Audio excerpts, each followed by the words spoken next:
Assalamu alaikum урматтуу мекендештер. Анда эмесе сиздерге iPad Медет кызынын беттешин тартуулайбыз. Бүгүн 3-ноябрь Сербиянын борборунда жаштар арасында дүйнө чемпионаты өтүүдө жана кыз келиндер арасындагы мелдеш башталды. Биринчиден болуп iPad Медет кызына килем үстүнө чыкты.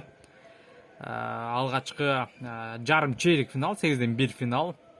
Эквадор өлкөсүнөн келген спортчу менен кезгелүүдө. Атаандашынын артынан өткөндүгү үчүн 2 ұпай жана бутунан кармап айландыруу аракети кана жок.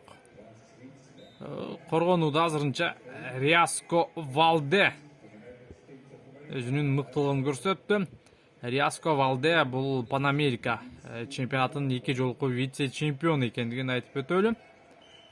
Дал ушул Панамерикадагы Олимпиада оюндарында болгон квалификациялык баскычта 3-орун алып бир аз жолдомо албай калган. Андан кийин дүйнөлүк квалификациялык мелдешке да катышкан, бирок анда дагы ийгилик жараткан эмес. Абайлашы керек. iPad Медет кызы.